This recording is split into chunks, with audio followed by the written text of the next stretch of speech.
우리가 뭐 이제 지난 두 번의 법회를 합성경하고 독성집하고 두 권의 교재를 만들어 나눠드리는 관계로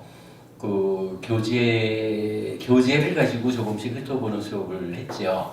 그러느라고 우리가 이제 작년부터 시작한 맞지마 니까야를 중심으로 사부 니까야를 꿰는 공부, 이 공부를 잠깐 쉬었는데 오늘은 다시 경전으로 돌아가서 맞지마 니까야 3번 법의 상속자 경을 공부하도록 하겠습니다.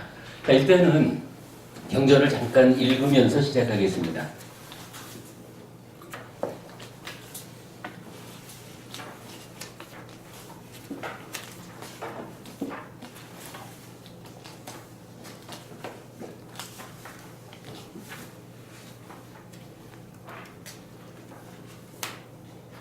(193쪽입니다)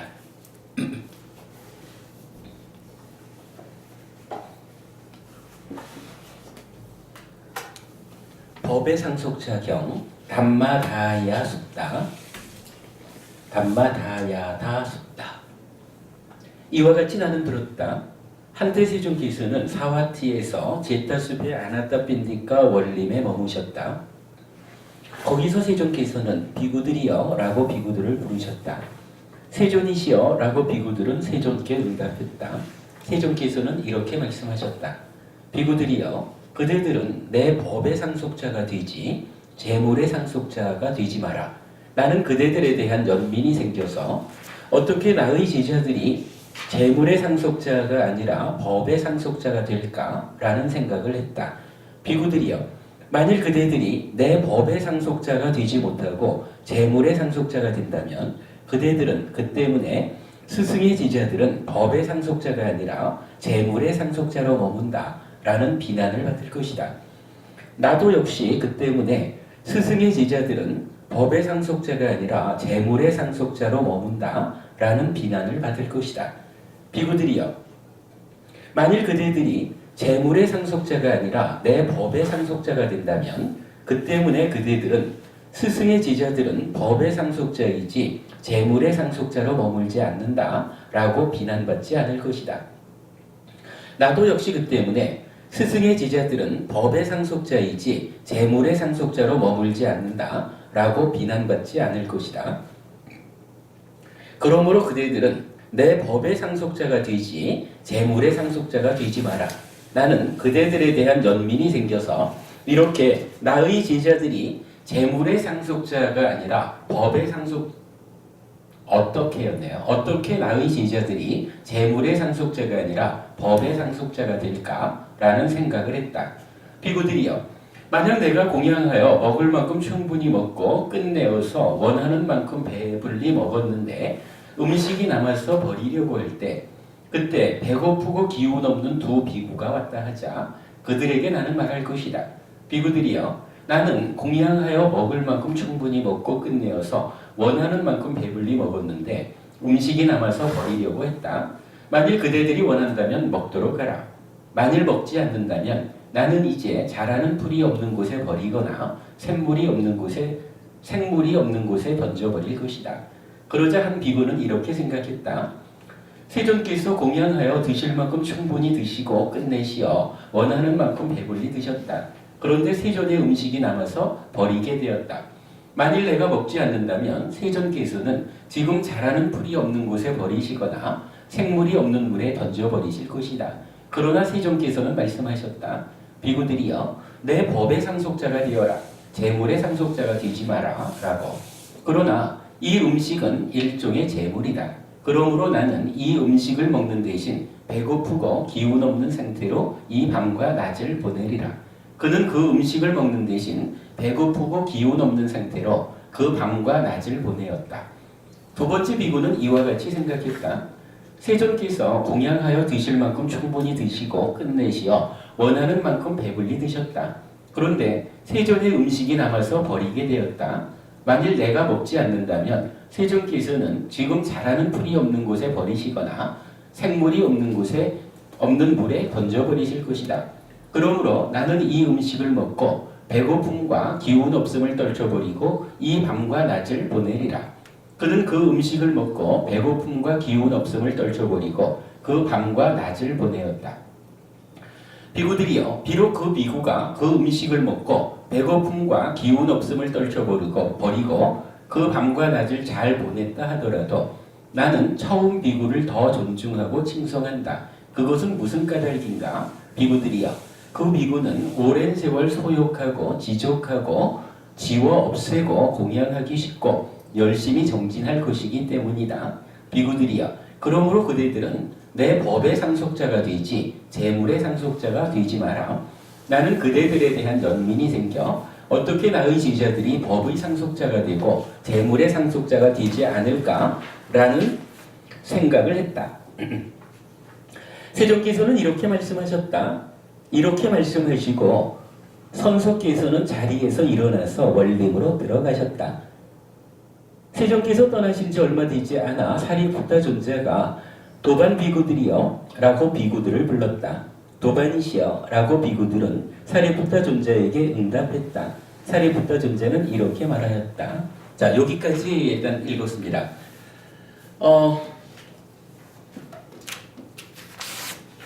이런 이야기죠. 부처님께서 나에게 법이라는 것도 있고 재물이라는 것도 있다면 그대들이 나에게서 법을 상속받는 제자가 될 것이냐, 재물을 상속받는 제자가 될 것이냐. 그러면서 물론 나에게서 여기서 이제 그 먹다 남은 밥도 재물이지만 이렇게 표현이 나왔는데 나에게서 재물을 상속받아 가지고 그래도 공부를 잘한다면 그것도 훌륭한 일이겠지만 그러나 그보다는 법을 상속받기 위해서 재물의 상속을 포기한 이 비구를 더 우선시한다. 이렇게 말씀하시는 거죠. 재물을 상속받는 비구들이 많아지면 이제 사람들이 불교 교단을 향해서 그렇게 비난할 거다라는 거예요. 스승의 제자들은 재물의 상속자이지 법의 상속자가 아니다. 그러나 그러지 않고 많은 제자들이 재물의 상속에 앞서서 아니면 재물의 상속은 마음 두지 않고 법, 즉 가르침을 상속받는 일에 우선한다. 그 일에 전념한다. 라고 하면 많은 사람들이 스승의 제자들은 재물의 상속자가 아니라 법의 상속자입니다.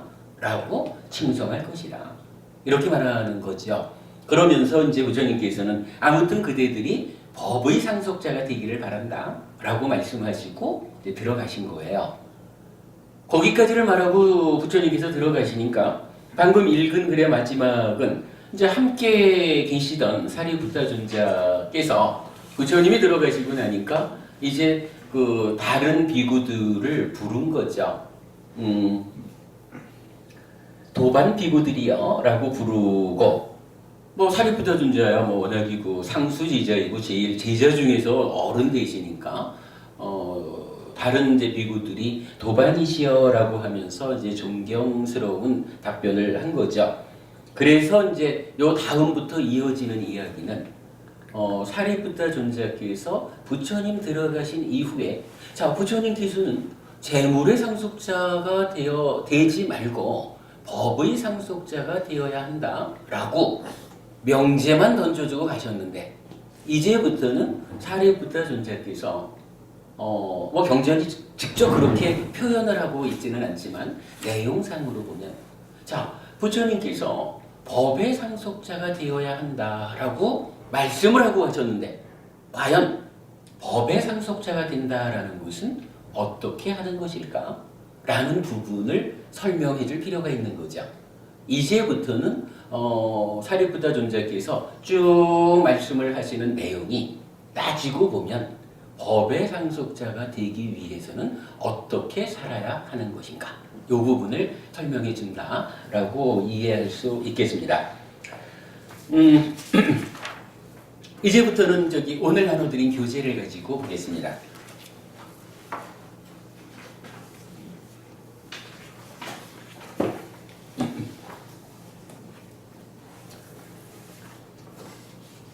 도반들이요.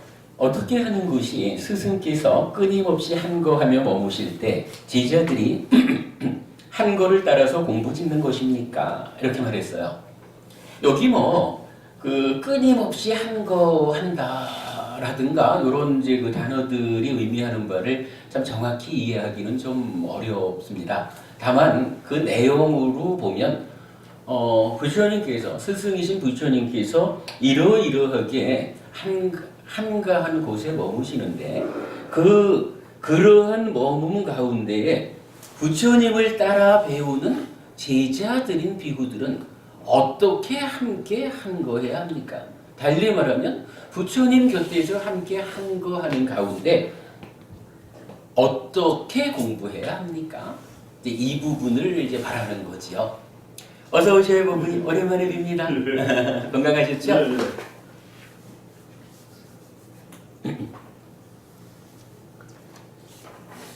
그래서 이제 요 도입의 말씀을 우리는 이렇게 이해하자고요. 부처님께서 법의 상속자가 되어라 하고 들어가셨는데 어떻게 사는 것이 법의 상속자가 되는 것일까? 라는 주제를 사리부타 존자께서 설명하는 이야기다. 그렇게 보겠습니다. 자, 그러면서 이제 사리부타 존자가 이렇게 말하는 거예요. 첫째로 여기 스승께서 끊임없이 한 거 하여 머무실 때 한 거를 따라 공부 짓습니다. 2. 스승께서 버려야 한다고 설한 법들을 버립니다. 3. 그들은 사치스럽지 않고 부주의하지 않으며 퇴보를 멀리하고 한 거에 설선수범합니다. 이게 보면은 질문하면서도 스승께서 끊임없이 한 거 하여 머무실 때 제자들이 한 거를 따라서 어떻게 공부 짓는 겁니까? 이렇게 질문했는데 답변에도 똑같은 이야기가 나타나요. 여기 스승께서 끊임없이 한 거 하여 머무실 때 한 거를 따라 공부 짓습니다. 그랬거든요. 문장상으로 보면 똑같은 이야기를 반복해주고 있어요. 제가 볼 때는 이런 이야기 같아요. 자, 일단 그대들이 부처님을 모시고 부처님 곁에서 이렇게 한가한 자리에서 함께 살아가고 있습니다. 그렇다면 이 상태에서 어떻게 법의 상속자가 되겠습니까? 라고 하면 우선은 부처님을 따라 머무는 이러한 삶 자체를 그대로 잘 유지해 가야 됩니다. 일단은 외형적으로 부처님 곁에서 부처님을 따라서 수행하는, 공부하는 이러한 삶을 유지해야 하겠습니다. 라는 이야기를 반복되는 문장으로 표현해 준 것 같아요. 자, 그리고 나면 이제 두 번째가 스승께서 버려야 한다고 설한 법들을 버립니다. 이랬어요. 세 번째는 그들은 사치스럽지 않고 부주의하지 않으며 퇴보를 멀리하고 한 거에 솔선수범합니다. 이랬는데 저는 이 내용이 이렇게 보여요. 일단은 부처님 계신 곳에서 부처님을 따라서 열심히 공부합시다. 그런데 그 공부한다는 것이 무엇입니까? 바로 스승께서 버려야 한다고 한 것이 있는데 버려야 한다고 알려주신 그것을 버리는 일이야말로 법의 상속자가 되는 일입니다. 그게 2번이죠. 3번은 그러한 삶, 그렇게 버려야 한다고 한 그 설한 법들을 버리기 위해서 사치스럽지 않고 부주의하지 않고 뭐니 해도 설선수범해가지고 버리라 한 것을 버리는 삶을 살아가면 그때 비로소 법의 상속자가 될 것입니다. 이런 말씀이죠. 그러니까 대략 부처님 곁에서 함께 머물면서 공부합시다. 그리고 부처님께서 버려야 한다고 가르쳐 주신 그 법들을 버립시다.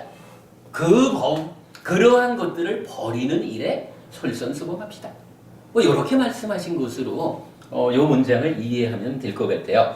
자, 이렇게 놓고 보면 이제 이 경, 법의 상속자 경에서 구체적으로 알려주는 공부 내용은 뭐냐 하면 바로 법의 상속자가 되기 위해서는 스승께서 버려야 한다고 설하신 그 법들을 버리는 것입니다.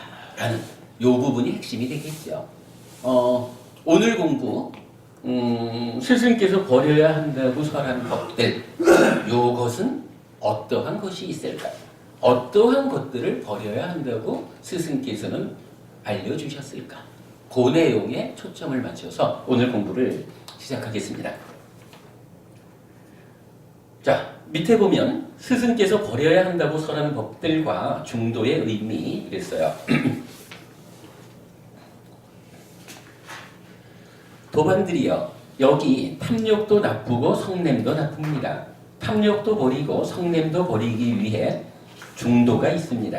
그것은 안목을 만들고 지혜를 만들며 고요함으로 인도하고 최상의 지혜로 인도하고 바른 깨달음으로 인도하고 열반으로 인도합니다.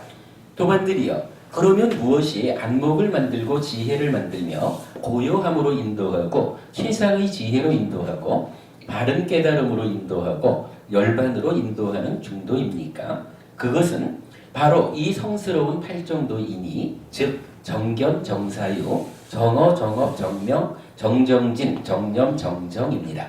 도반들이여, 이것이 중도이니 그것은 안목을 만들고 지혜를 만들며 고요함으로 인도하고 최상의 지혜로 인도하고 바른 깨달음으로 인도하고 열반으로 인도합니다. 이랬어요. 장고부님, 저기 한동안 못 뵙는 동안에 공부 많이 하셨어요? 하나 여쭤보려고요. 지금 경에서 이렇게 말했어요. 탐욕도 나쁘고 성냄도 나쁘다. 탐욕도 버리고 성냄도 버리기 위해 중도가 있다 이랬거든요. 중도라는 거 우리가 잘 알잖아요. 중도가 뭐죠? 중도. 치우치지 않는 것. 치우치지 않는 거. 네. 그러니까 이러한 극단과 저러한 극단의 중간점. 그런 의미죠. 사실은 중도라는 말이 최초로 어디에 나타나느냐 하면 초전, 그렇죠. 초전법률경에 나타나죠. 몇 페이지인가요? 한번 볼까요? 독송집 82페이지입니다.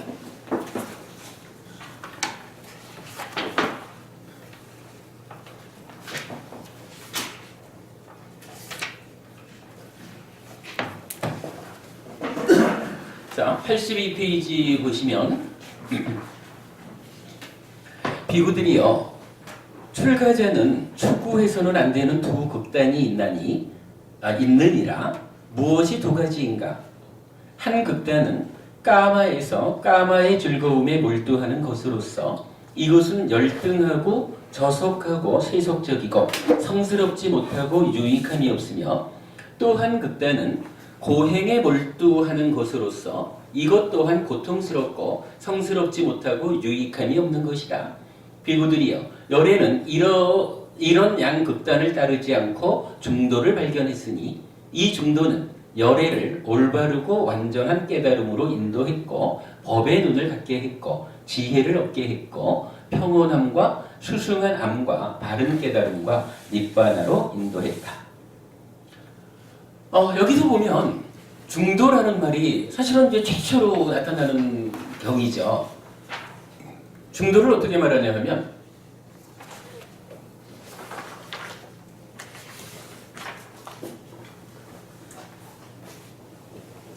까마라는 거. 요 까마, 한문으로는 이렇게 쓰는 말이죠. 욕심이라고 말할 때 요 욕자고, 뭐 대표적으로 까마는 어떤 말에 나타나냐 하면 중생들이 사는 세상을 욕계, 색계, 무색계 이렇게 말할 때 욕계라고 하는 이 중생 세상이 바로 까마답두 해가지고 요 까마라는 말을 쓰는 거죠. 기본적으로 요 까마라는 말의 의미를 보자면 몸 밖의 것이니까 뭐 다 물질적인 거겠죠. 몸 밖의 것에 대해 내 것이라고 뭐 하는 욕탕 이렇게 정의하면 거의 정확할 거예요. 몸 밖의 것에 대해 가지고 무조건 내 거라고 붙잡는 것 때문에 우리가 욕계 중생이 되어가지고 지옥에도 가고 짐승으로도 살고 아귀로도 가고 인간으로도 가고 그나마 좀 잘했다 해도 하늘 중에 욕계 6하늘 정도까지 이렇게 이제 살아가죠. 아무튼 내 몸 밖에 있는 대상들에 대해서 내 거라고 붙잡는 이러한 마음이죠. 그런가 하면 지금 이제 또 하나 고행이라고 말을 했어요. 성부모님, 지금 처전법륜경에서 두 개의 극단을 말하는데 까마하고 고행을 극단이라고 표현하고 있나? 초전법륜의 즐거움과 그 즐거움을 누리는 것하고 이제 고행을 추구하는 것을 극단이라고 본 것 같아요.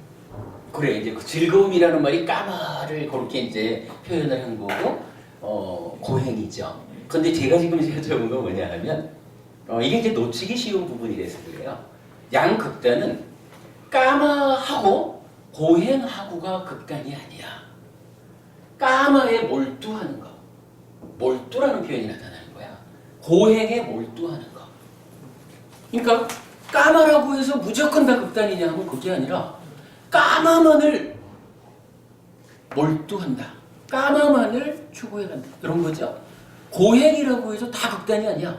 고행에 몰두하는 거. 오직 고행만 가지고 승부하는 거. 요거죠. 경전이 그렇게 말해주죠.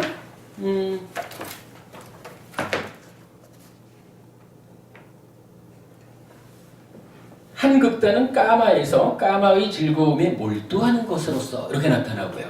그 다음에 보면 또 한 극단은 고행에 몰두하는 것으로서 라고 몰두라는 말을 분명하게 경전이 말해주고 있어요. 그러니까 까마가 무조건 극단, 고행이 무조건 극단 이렇게 보는 것은 정확히 보는 것은 아니에요.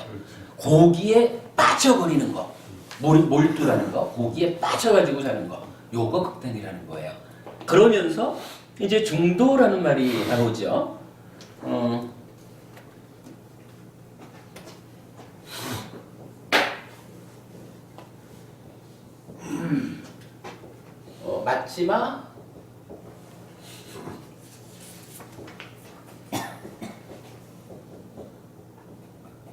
맞지마 빠띠빠다 그렇게 나와요. 그래서 부처님 말씀하시기를 까마에 몰두하는 한 극단, 고행에 몰두하는 한 극단, 요 두 가지 극단에 의지하지 않고 중도를 깨달았다 이렇게 말했거든요. 그래서 이 중도란 무엇냐라고 질문을 드렸더니 장보부님께서 어느 쪽에도 치우치지 않는 거, 그래서 중간길 이렇게 답변을 하셨어요. 사실은 초전법륜경에서 소개진 이 내용을 가지고 대개의 경우가 참으로 중도라는 것은 까마라는 길과 고행이라는 길, 이 두 가지에 몰두하는 곳에 어느 한쪽에도 치우치지 않는 중간의 길, 이렇게 이제 생각을 많이 해요. 근데 사실은 우리가 그렇게 볼 일은 아닌 것 같아요. 자, 지금 우리가 읽은 내용이 어떤가요? 여기 탐욕도 나쁘고 성냄도 나쁩니다. 탐욕도 버리고 성냄도 버리기 위해 중도가 있습니다. 그랬어요. 이 중도라는 것을 어떻게 말하고 있냐 하면 탐도 버리고 진도 버리고 그렇게 말했거든요. 지금 이제 그 장로부님 말씀하신 그대로 보자면 중도는 뭐냐 하면 탐이라는 것과 진이라는 것의 중간길이 돼야 되는 거야. 탐에도 치우치지 않고 진에도 치우치지 않고. 그런데 이게 가능한 일일까요? 우리가 공부해서 하는 거지만 평정심. 그거하고 좀 다를 거예요. 우리가 뭐 이제 내적인 그 인식의 과정을 거치면 상해 변등, 번뇌가 개입해가지고 알미 왜곡되는 이 과정이 탐진치로 나타나잖아요. 그게 처음에는 알매 왜곡이 무명으로 나오고 이 무명이라는 것이 그 앞에 느낌이 즐거운 느낌이었다라고 하면 이 무명이라고 하는 것이 탐이라고 하는 현상으로 드러나죠. 그런가 하면 느낌이 괴로운 느낌이었다라고 하면 이제 저항하는 상태에서 올라와 가지고 진이라고 하는 성냄이라는 현상으로 드러나잖아요. 그러면 탐과 진이라는 것은 그 우리한테 실제로 발생하는 현상은 무명이 탐으로 드러난 요런 거거나 아니면 무명이 진으로 드러난 요런 거 둘 중에 하나라. 왜냐하면은 느낌이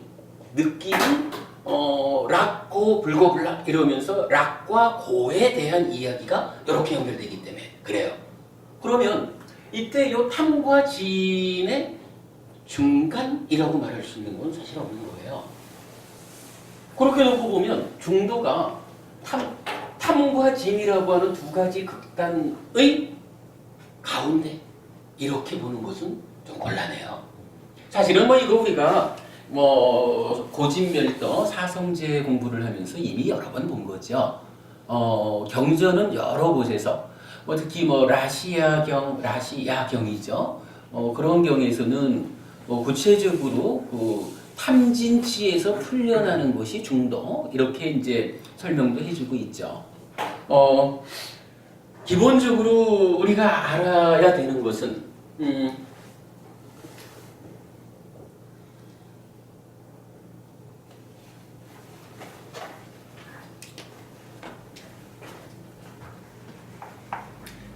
팔정도가 있잖아요. 8가지 바른 길이거든요. 이때 도자는 빨리어로 어떤 단어를 쓰냐 하면 막가라고 하는 단어를 써요. 막가가 도야, 길도자.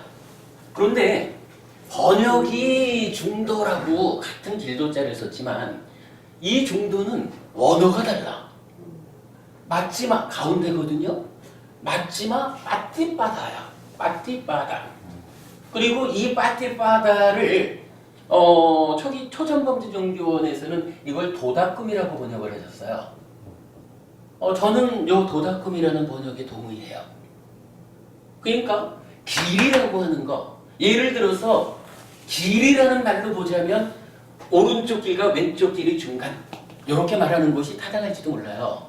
그런데 중도라고 알려진 이 단어는 길이 아니야. 이게 길이 아니라 어떠한 수행, 괴로움을 소멸하고 행복해지기 위해서 내가 어떤 방법, 어떤 수행을 통해서 도를 닦아가느냐? 도닦음? 이렇게 표현되는 단어거든요, 이게. 그러니까 이거는 이쪽에도 치우치지 않고 이쪽에도 치우치지 않고의 개념보다 무엇을 하기 위해서 도를 닦습니까? 뭐 기본적으로는 행복해지기 위해서죠. 우리 삶이 괴롭다라고 하는 이 현실에 대한 자각으로부터 괴로움을 소멸하자. 괴로움을 소멸하기 위해서 여기에 결국은 바로 여기에 도닦음이라고 하는 수행이라고 하는 이런 방법이 제시되는 거잖아요. 그죠? 이거는 어느 길이요? 라고 하는 존재하는 길과는 다르게 괴로움의 소멸로 나아가기 위한 수행, 도닦음, 요 개념이란 말이죠. 그래서 이제 그런 의미를 가지고 가운데로 보기는 좀 곤란하구나. 그렇다면 이 중도란 무엇일까? 라고 보니까 그러니까 탐이 있으면 괴로움이 생겨난다. 어떻게 하면 탐을 제거할 것인가? 진이 있어도 괴로움이 생겨난다. 어떻게 하면 진을 제거할 것인가? 탐과 진을 제거하자, 소멸시키자. 요거죠. 마찬가지 초전범죄경으로 돌아와 봐도 요거를 가운데 치우치지 않는 길 요렇게 말하지 않고 도닦음의 개념을 그대로 적용해 보죠. 부처님께서는 세상사에 즐길 거를 다 즐겨가면서 어떠한 과정을 밟아가지고는 이러한 데 몰두하는 극단에 의해 가지고는 괴로움의 소멸이라는 이 길로 이러한 도닦음을 하지 못한다. 고행에 몰두하는 거가 하나의 훌륭한 수행법이기는 하지만 그 몰두라고 하는 것이 고멸이라고 하는 이 목적을 완성하지 못한다. 이래서 부처님 분명히 중간 길을 간다 이렇게 말하는 게 아니라 이 두 가지의 극단 고멸로 나아가는 데에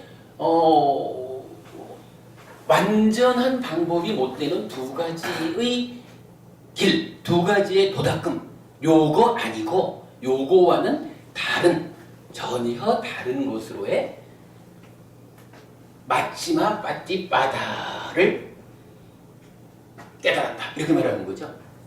그렇게 이해를 해줘야 되는 거죠. 좀 더.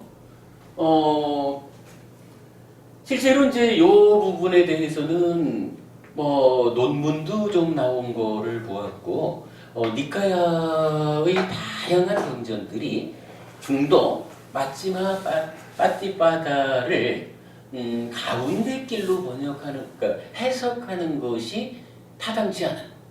지금 당연히 우리가 이렇게 본 것도 이 중간길이라고 보면 이 설명 안 되는 거거든요. 이 각각을 제거하기 위한 나의 공부, 나의 도닦음 수행 이런 의미래야 올바른 의미를 갖죠. 이렇게 사용되는 경우가 니카야에는 여러 군데서 발견이 돼요. 그래서 우리가 중도라는 것은 가운데 길이 아니라 이러한 것들을 배제하는 것, 제거하는 것, 소멸하는 것 요것이다라는 중도의 의미를 좀 명확히 알고 가야 되겠다.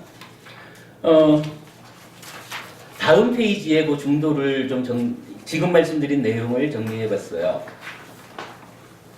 자, 다음 페이지에 하면 2번 중도에서 중간의 길이 아니라 중간의 것, 버려야 하는 것들을 버리기 위한 도닦음이다. 그리고 그 도닦음이 바로 구체적인 내용이 8정도라고 나와 있다. 이 8정도는 안목을 만들고 지혜를 만들며 고요함으로 인도하고 최상의 지혜로 인도하고 바른 깨달음으로 인도하고 열반으로 인도하는 것이다. 이렇게 이제 요약이 되죠. 일단 그 중도의 의미를 이렇게 이해하는 것은 그 니카야로서 그 부처님 가르침을 공부하는 데 있어서 아주 중요한 초점이 됩니다. 바르게 이해하시자고요.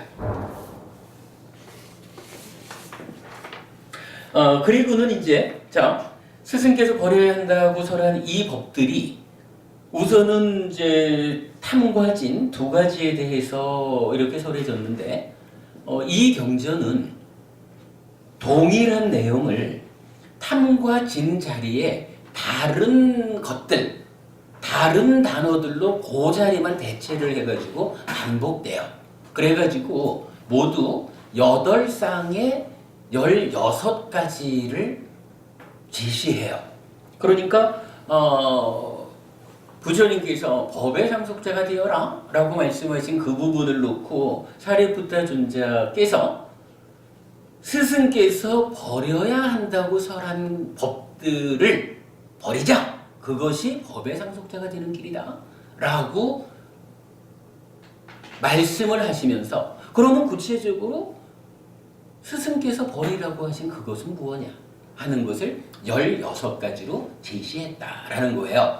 자, 그 16가지가 일단 저기 교재에는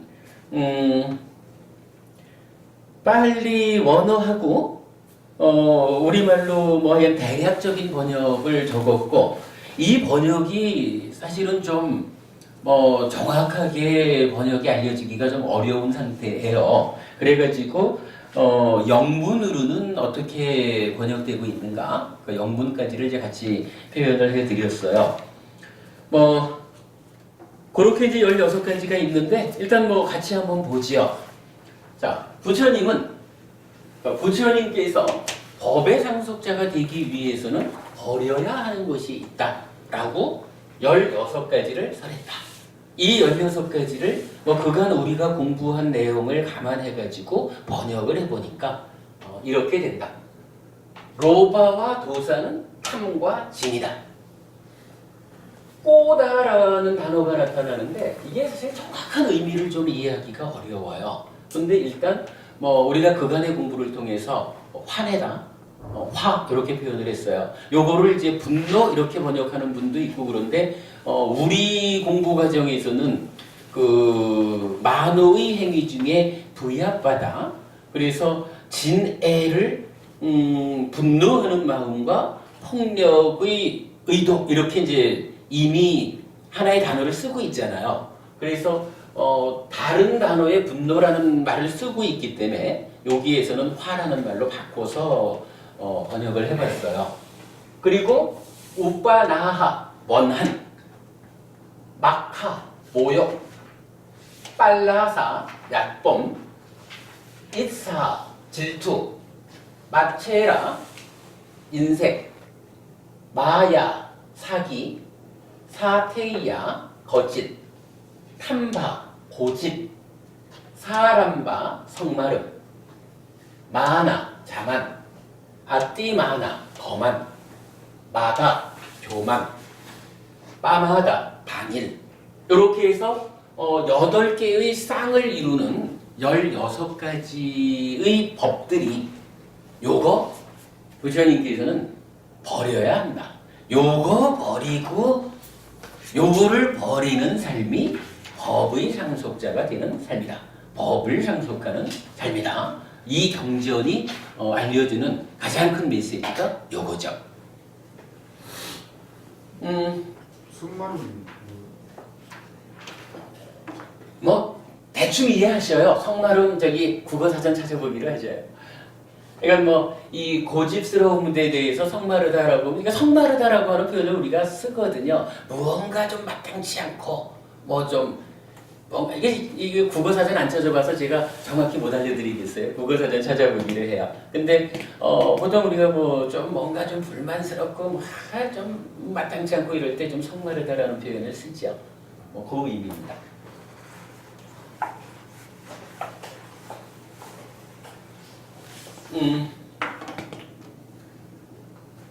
요 내용과 관계해서 또 한 가지 보아야 될 것은 우리가 탐진치라는 말을 했죠.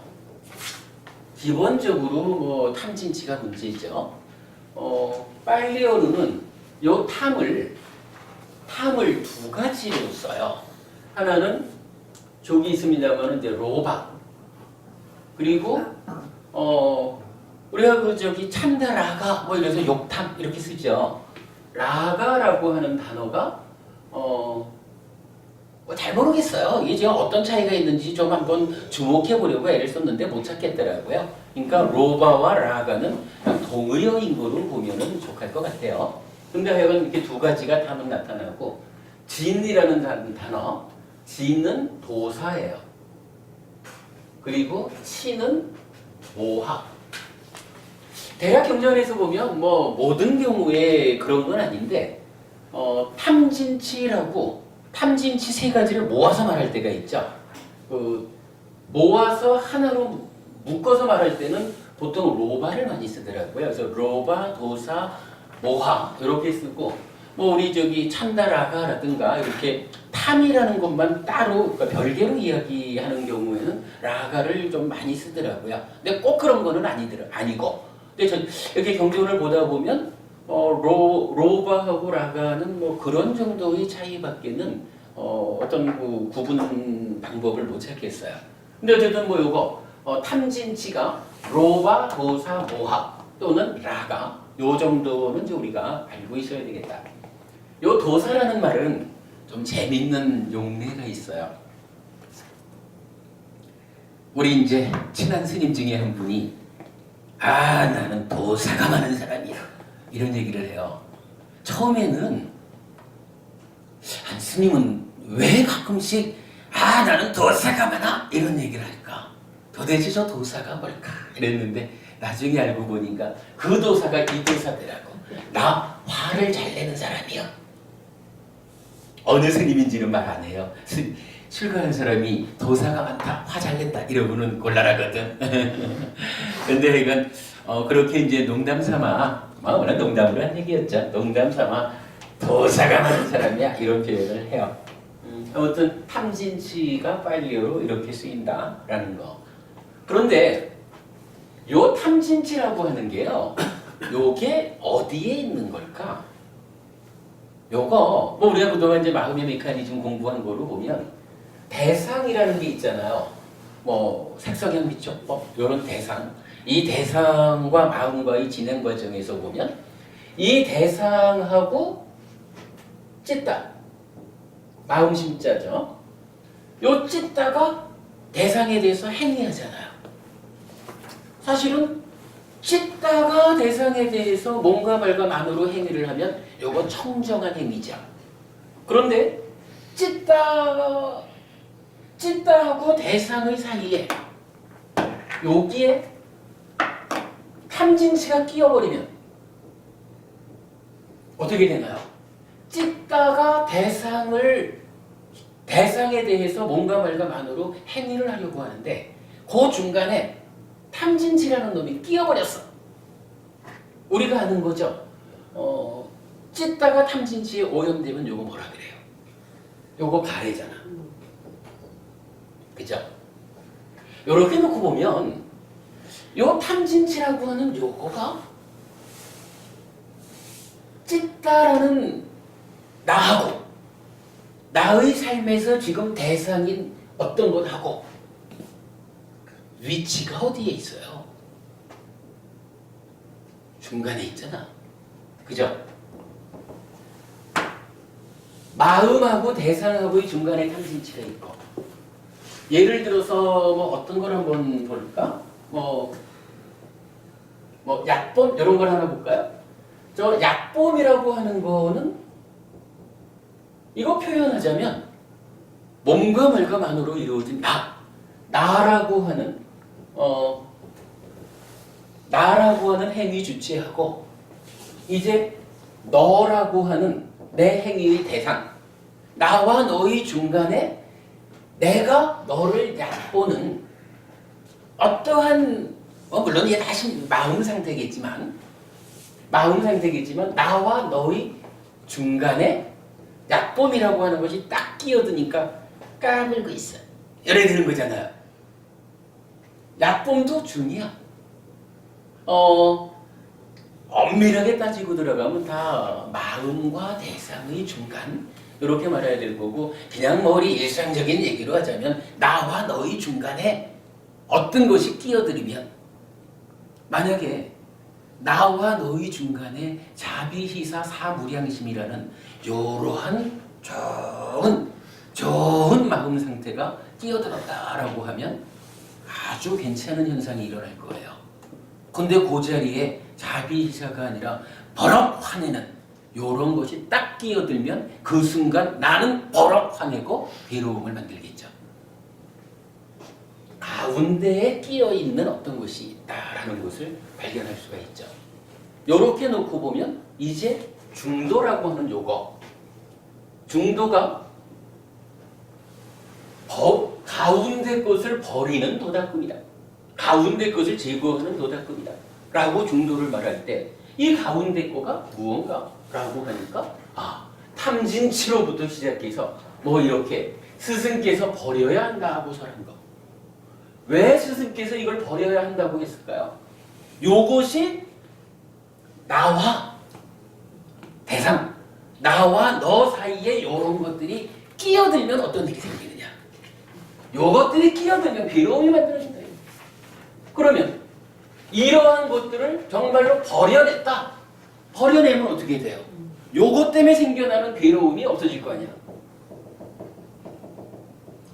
고와 고멸이 이렇게 설명되는 거죠. 자, 스승께서 버려야 한다고 설한 요것들. 요거 다른 말로 하니까 나와 너 사이에 끼어있는 거. 끼어있는 거니까 가운데 줘. 그래서 그 가운데 끼어있는 것을 제거하는 도닦음, 요거 중도. 이런 의미가 좀 더 명확해지죠. 예, 이렇게 이제 중도라는 것을 이해하기로 하겠습니다.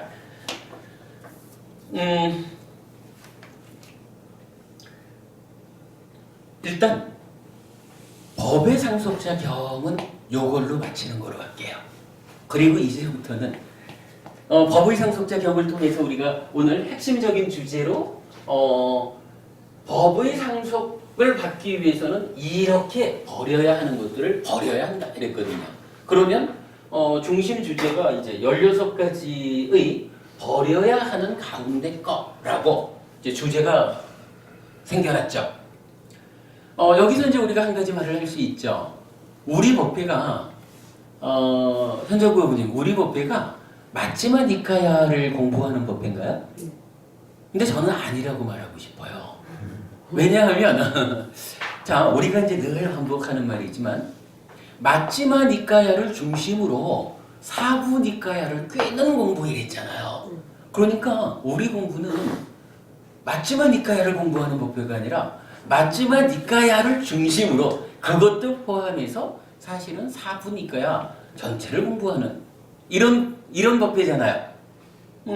그런 맥락에서 이제 오늘 공부의 중심에 있는 이 버려야 한다고 설해진 이 가운데 것 요것에 대해서 다른 경전들이 혹시 어떤 연결되는 가르침을 설하고 있지는 않을까? 요거 우리가 알아봐야 되겠죠. 그래서 이제 그 부분을 본 거예요. 자, 그 밑에 보시면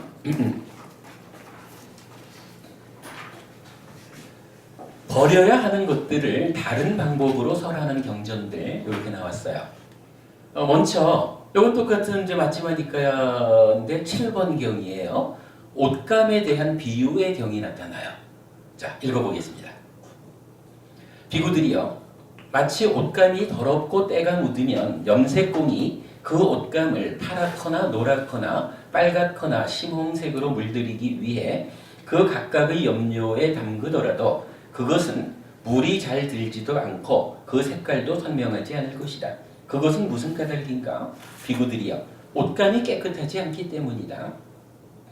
비구들이여, 그와 같이 마음이 오염되면 악처가 예상된다. 좀 심하게 말하면 지옥 간다 이 얘기죠.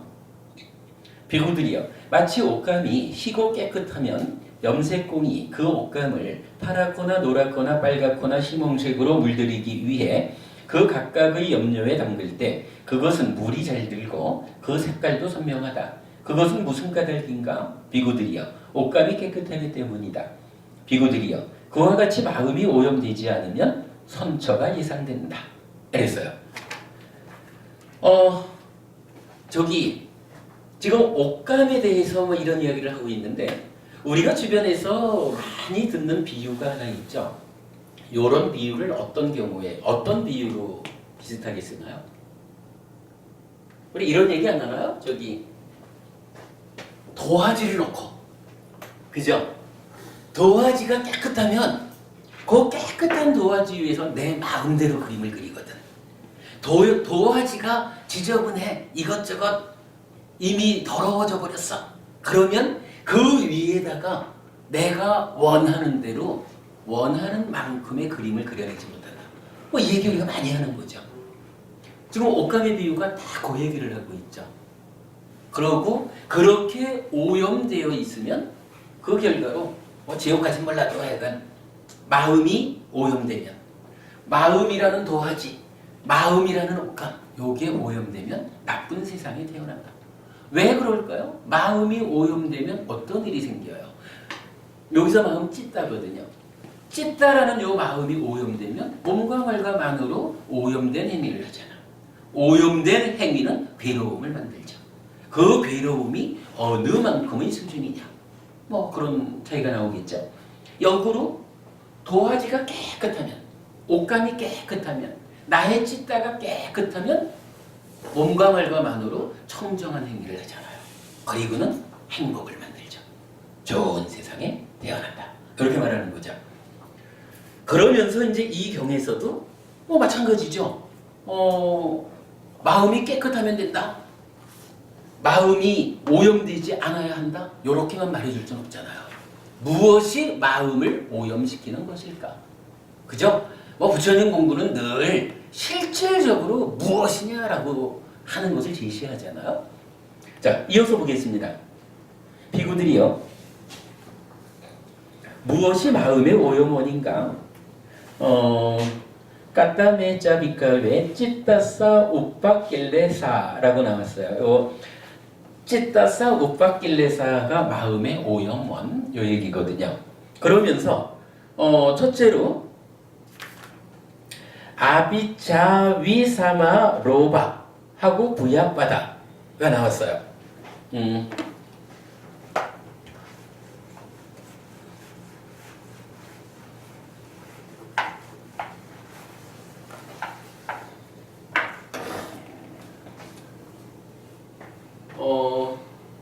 찢다가 몸과 말과 만으로 행위를 하죠. 몸으로 하는 행위, 살생, 투도, 사음 이렇게 나오죠. 10악업 말할 때. 말로 하는 행위, 망어, 양설, 악구, 기어 나오죠. 만으로 하는 행위 어떻게 되나요? 간탐, 진애, 사견 이렇게 나오죠. 이럴 때 이 간탐이 빨리 원어가 뭐죠? 요게 아비자란 말이에요.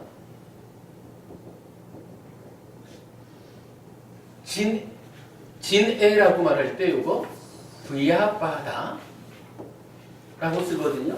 사견은 미차 뒷띠 해가지고 이건 일단 빼놓고 아비자하고 부야바다라고 하는 것이 이렇게 자리를 잡고 있죠. 우리가 지난번에 한번 그거 보지 않았나요? 찌따를 오염시키는 거 탐진치가 있죠.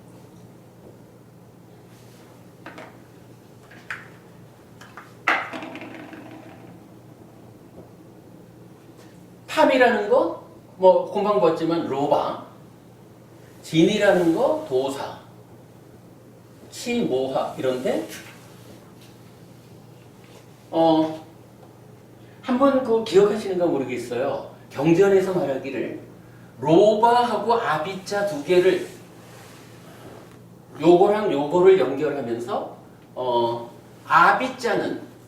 아비자는 로바의 머리다 이렇게 표현했던 경전이 있었죠. 그러니까 뒤에 보기로 하고 그 얘기가 뭐였냐 하면 로바라고 하는 요 탐은 찢다가 행위의 내면에서 생겨나가지고 찢다를 오염하고 찢다가 오염된 상태에서 만호의 행위로 연결되면 탐이라고 하는 요 내면에서의 오염원이 만호의 행위로 드러낼 때는 어떻게 드러나느냐? 아비자, 간탐으로 드러난다. 탐이라고 하는 어떤 알매백업 이래 되지만 하여간 탐이라는 오염원이 행위로 드러날 때는 남의 것까지도 내 거 하고 싶어하는 이런 간탐, 욕심으로 드러난다. 그래서 경전은 로바의 머리에 아비자가 있다. 탐의 머리에 간탐이 있다. 이렇게 말했던 거거든요. 동일한 이야기를 도사에 대해서도 말했죠. 도사의 머리에 부야바다가 있다. 진해가 있다. 이렇게 말을 했었단 말이죠. 지금 이제 오염원에 대한 이야기를 하면서 무엇이 마음의 오염원인가?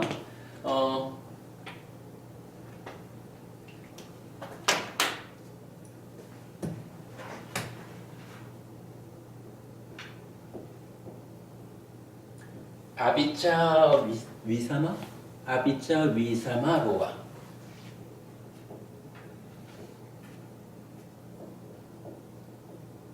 이렇게 나타났어요.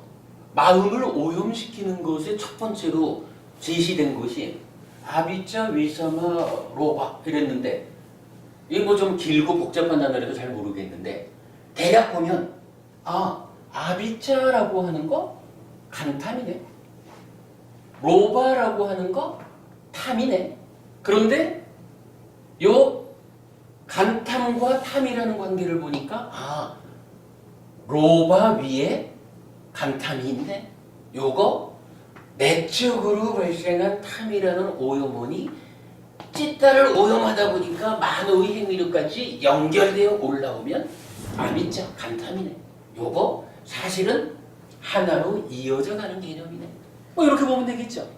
그러니까 아비자 위사마 로바 이걸 굳이 떼어가지고 달리 볼 거 없이 삶의 과정에서 나의 내면에서 탐 로바가 일어나가지고 만호의 행위인 간탐 아비자까지 연결되어 오면 그래서 어떤 형태로 이 아비자가 아까 우리가 이제 까마 얘기할 때 까마는 몸 밖에 있는 거 내 거 이렇게 생각한 거예요. 이렇게 정의되는 거잖아요. 요 아비자는 뭐냐 하면 까마는 몸 밖에 있는 거라 그랬으니까 요거는 따지면 두 개로 나뉘잖아. 몸 밖에 있는 것 중에 일부는 내 거고 일부는 내 거 아니잖아요. 사실은 요거 내 거든 내 거 아니든 몸 밖에 있는 물질적인 거에 내 거 하려고 집착하는 요 마음이 우리를 욕계중생으로 만들고 괴로움을 만들잖아요. 그러나 그래도 그 중에서 비록 내가 존재는 욕계중생일지라도 그 가운데 내 거를 가지고 우리 사회적으로 법적으로든 어찌든 내가 노력해서 내 거가 된 요것에 대해서 내 거라고 주장하는 것은 존재로서는 문제가 있겠지만 사실은 이러한 삶에서는 큰 문제가 안 되는 거예요. 내 거를 내 거라고 하는데 뭐. 그런데 남의 거를 놓고 남의 거까지 내 거 하려고 하면 요거는 존재의 문제뿐만 아니라 일상의 삶에서 관계에서 커다란 문제를 가져오는 거잖아요. 까마하고 아비자가 그 차이가 있거든요. 경전이 늘 말하기를 아비자 간탐하면서 남의 것까지도 내 거 했으면 내 거 되었으면 요런 마음으로 정의가 되거든요. 그러니까 요렇게 내 마음 속에서 일어난 탐이라고 하는 오염원이 겉으로 드러나가지고 심지어 남의 것까지도 내 거 하려고 하는 이러한 간탐으로 이어져 있는 하나의 그 심리 상태, 뭐 만호의 행위까지 요렇게 된 거를 지금 아비자 위사마 로바라고 표현을 하고 경전은 그러니까 옥감비유 경에서는 이것이 마음의 오염원이다. 이렇게 지금 정의해주고 있는 거죠. 자 보시면 일본의 짝이 아비자 위사마 로바 방금 설명드린 그거하고 부약바다 즉 만호의 행위 중에 성내는 것, 진해 요걸로 지금 나타나고 있죠. 그러니까 뭐 그냥 대충 생각하면 간탐과 진해라는 요것이 마음의 오염원이다 라고 앞에 두 개로 제시한 거로 보면 되겠죠. 이 경에서는 마찬가지 16개를 제시하는데 그 중에 첫 번째 두 개만 그 법의 상속작용이 말하는 버려야 할 것하고 차이가 있어요. 근데 사실은 차이가 있다 했지만 따지고 보면 법의 상속작용에서는 그러니까 일본의 짝이 로바와 도사라. 그러니까 버려야 한다라고 하면서 저 근원에 있는 그죠? 근원에 있는 마음의 오염원을 버려야 한다. 이렇게 말했는데 이제 옥감 비유의 경우에서는 요 두 가지를 표면에 만의 행위로 드러나 있는 요거를 마음의 오염원이라고 바꿔서 말해준 거죠. 뭐 개념으로 보면 같은 것으로 이해해도 되겠죠, 우리가. 뭐 전체적인 그림을 보면은 이게 전혀 다른 것을 제시한 게 아니다. 이렇게 볼 수가 있어요. 그리고 남은 이제 나머지 14가지는 똑같은 거야. 그러면은 이제 1, 2번을 합해가지고 그냥 로바 도사로 대표한다라고 치면 요 16가지는 이제 어떻게 말할 수 있나요? 한 가지 의미로는 스승께서 부처님께서 버려야 한다라고 설한 그거 가운데 중자인 그거이면서 또한 다르게 표현하면 어떻게 돼요? 마음의 오염원이다. 마음이 오염되면 어떻게 되나요? 행위가 함께 오염되고 괴로움을 만들죠. 뭐 같은 내용이 되겠죠.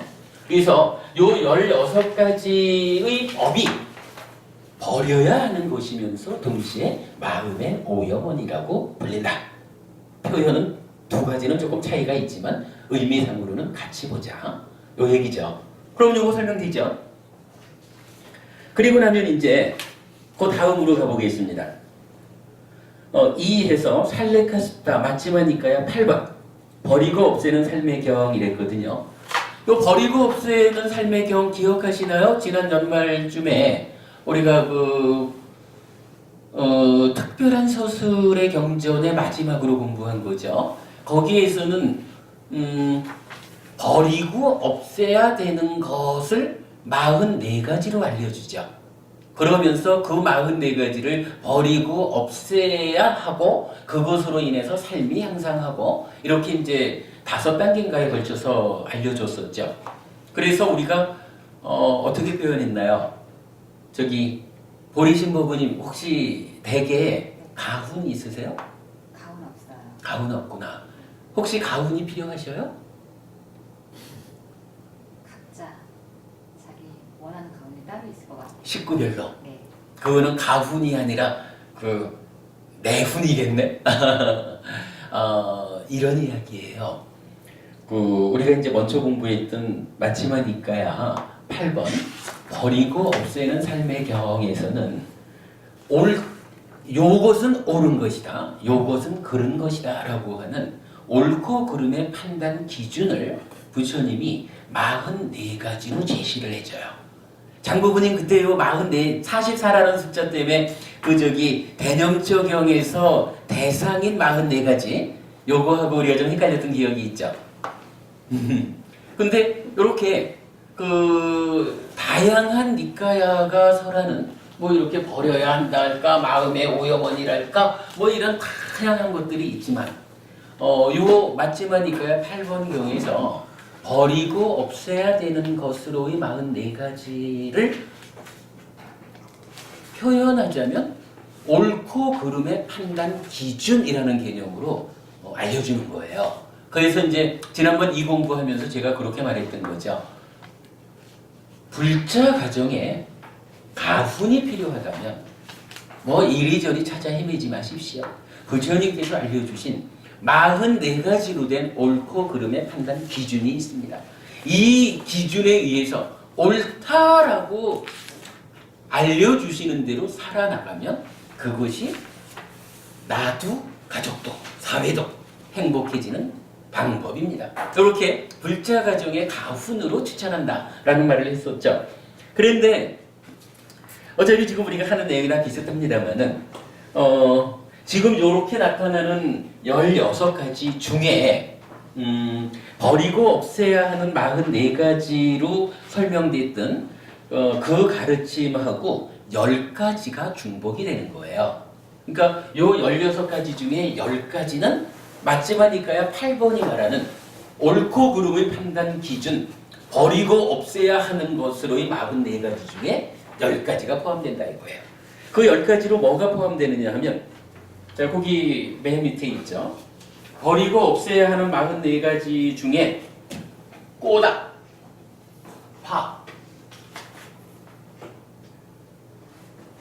우빠나하, 원한, 마카, 모욕, 팔라싸, 약본, 이싸, 질투, 마체라, 인색, 마야, 사기, 탔다 이랬는데 요 탔다라고 하는 단어는 철자가 좀 다른데 요거는 탐바 고집이라고 하는 것과 동의어인 것 같아요. 그래서 이제 그렇게 그냥 함께 처리를 했고요. 뭐 탔다에서도 하드, 스토프, 뭐 컬러스 뭐 이렇게 나오는데 같은 의미로 보면 될 것 같아서 그랬고요. 그 다음에 아띠마나, 거만 요 10가지는 44가지 버려야 하는 것 중에 포함이 되어 있다라는 거예요. 뭐 물론 뭐 이 탐과 진이라고 하는 거는 이 44가지 전체를 떠받치는 어떤 토대와 같은 거니까 뭐 사실은 이것도 다 포함이 된다고 해야겠지만 일단 문자적으로 동일한 거 이 측면으로 보면 10가지가 중복되어 나타난다라는 것을 이제 보고요. 그 다음에 제일 아래 3번 분쟁경이라는 경전이 있어요. 이거는 이제 앙부따라니까야 6의 모음의 36번 경인데 이 분쟁경에서는 분쟁의 뿌리가 되는 것으로 6상 12가지를 알려줘요. 그런데 12가지 중에 8가지가 이 버려야 하는 거 16가지하고 중복이 되는 거예요. 어떤 거냐 하면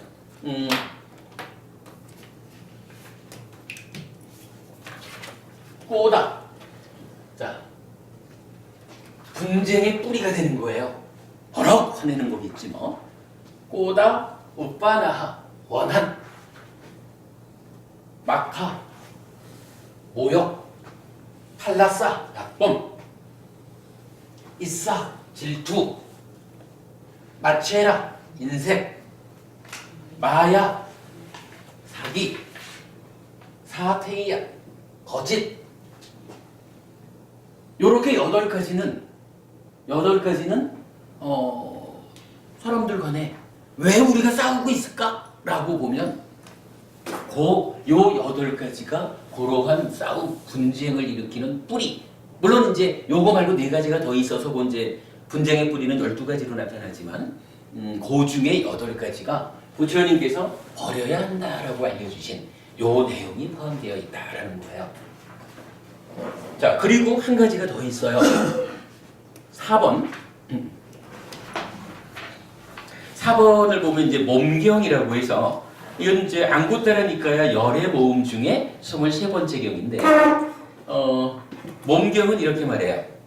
몸으로도 말로도 제거할 수 없고 지혜로 보아서 제거해야 하는 법이 있다. 자, 몸이나 말로 제거한다라는 것은 어떤 의미일까요? 몸과 말, 그러니까 몸의 행위, 말의 행위, 이거죠? 네? 신업, 구업.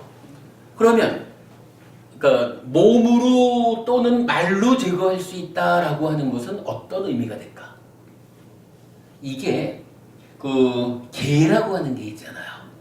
개라고 하는 것은 신구의 상업 중에 뭐 오개도 그렇지만 다양하게 설해지는 계율은 몸과 말의 행위를 영역으로 해요. 지금 여기서 몸으로도 말로도 제거할 수 없다라고 하는 얘기는 우리가 계율을 지키는 것만 가지고는 해결되지 않는 문제가 있다. 이 얘기예요. 뭐 불자라면 기본적으로 우리가 뭐 오계를 비롯해서 계율을 지키는 삶을 살아야 되잖아요. 그러나 계율만 잘 지킨다고 해서 삶의 문제가 해결되느냐? 아니다 이거예요. 그것만 갖고는 안 된다. 그래서 부처님이 이렇게 말하는 거라. 몸으로도 말로도. 다시 말해서 계율을 지키는 것 가지고는 해결 안 되고 제거되지 않고 오직 지혜, 빤냐로 보아서 제거해야 하는 것들이 있다. 라고 하면서 몇 가지를 알려주는데 보자.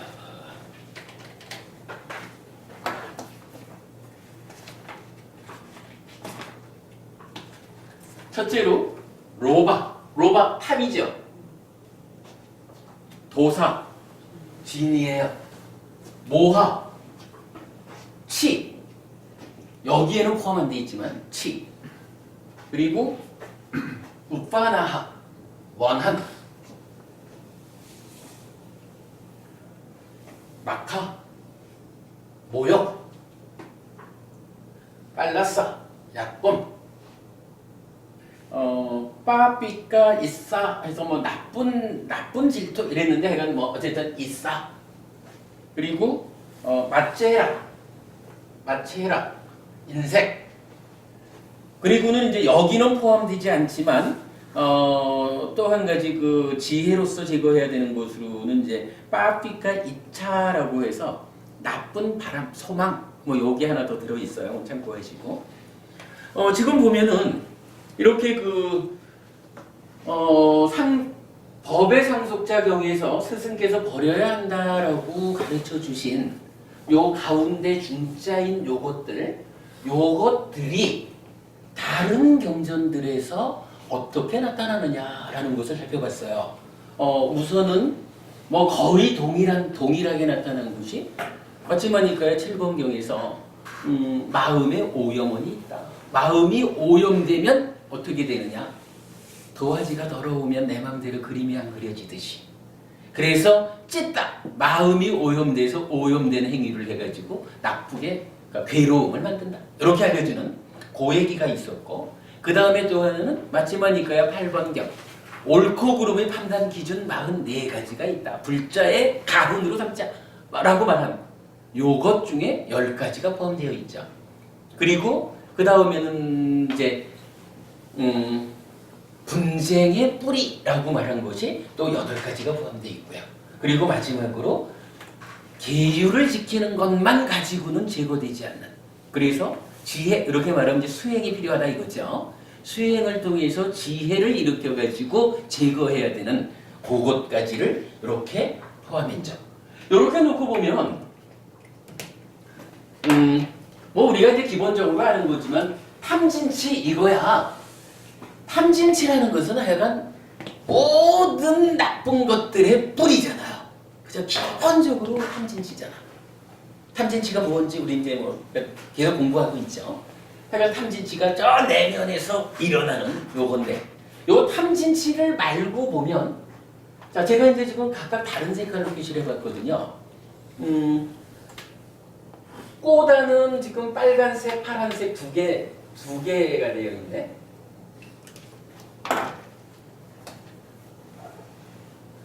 우빠나하는 빨간색, 파란색, 초록색 세 가지 색깔이 중복돼 있어요. 그러면 뭐 원 바탕까지 하면 네 가지죠. 마카도 빨간색, 파란색, 초록색 세 개. 빨라싸도 세 개. 이싸도 세 개. 마체라도 세 개. 마야 두 개. 거짓도 두 개인데 거짓. 어떤 거요? 거짓. 싹대. 요거 아닌데 파란색 하는데? 버리고 없애는 경우에 10가지 중에 있어요. 아 그랬나요? 체크 안 하겠어. 아 제가 체크를 안 했구나. 그렇구나. 이거는 이게 빨간색이었던 것 같다. 그래요. 그럼 요거 두 개죠. 요렇게 놓고 보면 아 지금 이 16가지가 뭐냐 하면 우리가 말하는 가운데 존재잖아요. 나하고 너하고의 사이에 끼어가지고 괴로움을 만드는 거고, 내 마음과 대상 사이에 끼어가지고 괴로움을 만드는 거고, 그래서 그거 없애버리면 행복이 결과되는, 그거 없애버리는 도닦음이 뭐라고? 중도. 중도가 뭐라고? 발전도. 이렇게 말하는 거잖아요. 그 16가지를 놓고 이제 좀 더 다양한 경전들이 각각의 의미를 가지고 설하는 그걸 보니까 아, 3개짜리가 있어요. 오빠나하 원한, 마카 모욕, 빨라싸 약범, 이싸 질투, 마취에라 인색. 요거네. 5가지네요. 그죠? 요 5가지. 즉 원한과 모욕과 약봉과 질투와 인색이라는 요 5가지는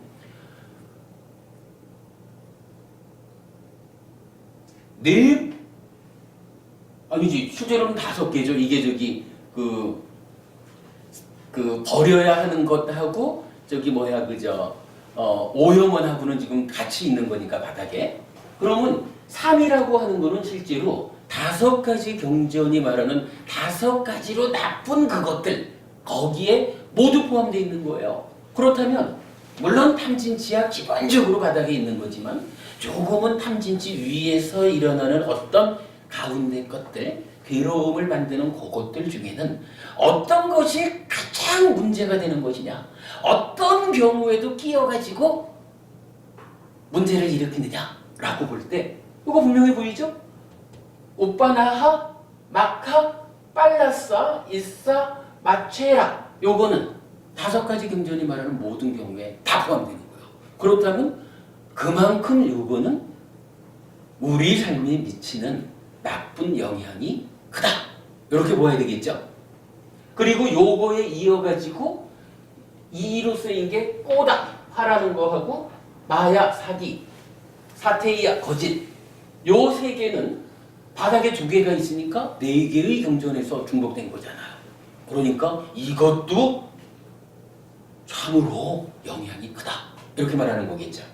그런가 하면 이제 뭐 로바 도사는 해가 바탕이니까 빼고 탐바, 고집이라는 거하고 악디마하나, 거만이라고 하는 요거는 전체적으로 보면 5개 중에 3개의 경전에서 반복이 되고 있죠. 그러니까 이런 것들이 참으로 부처님께서 다양한 경우를 통해서 알려주시는 우리 삶의 가운데 괴로움을 만드는 그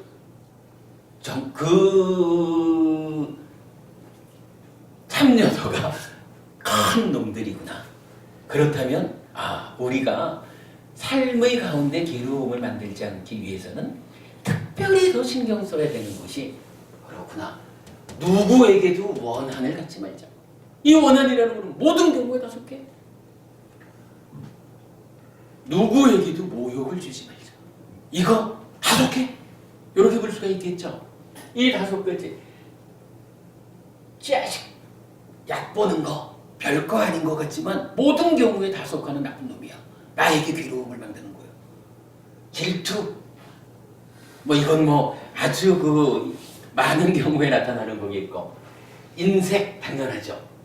이렇게 우리가 버려야 하고 마음의 오염원인 것들을 다양한 경전들을 통해서 그 중복되는 사용을 보니까 참으로 우리 삶에 이렇게 각각의 경우마다 끼어들어가지고 괴로움을 만드는 그런 놈이구나 라고 좀 더 주목해서 보고, 그러기 때문에 우리는 늘 그것을 기억해가지고 사틱해가지고 우리 삶에서 어떤 경우에도 내가 원한을 행사하지는 않겠어. 어떤 경우에도 내가 누군가를 모욕하는 일을 하지 않겠어. 요렇게 좀 더 중점적으로 나를 제어하는 그런 우선적으로 제어해야 하는 그런 법들로서 여기서 알려진 거죠. 지금 5개의 경전을 보니까 그것들이 알려졌죠. 여기까지를 하고 좀 쉬겠습니다.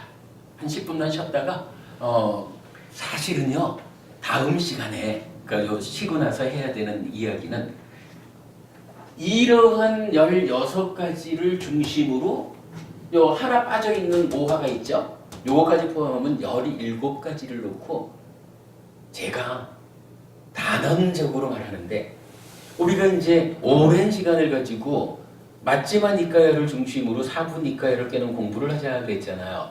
그래서 우리가 맞지마 니까야 공부하는 자리가 아니라 사부 니까야 전체를 공부하는 자리거든요. 그러다 보니까 공부할 때마다 연관된 경전들을 끌어서 함께 공부를 하잖아. 그러니까 어떨 때는 하나의 경전을 볼 수도 있지만 어떨 때는 5개를 볼 수도 있고 어떨 때는 10개를 볼 수도 있잖아요.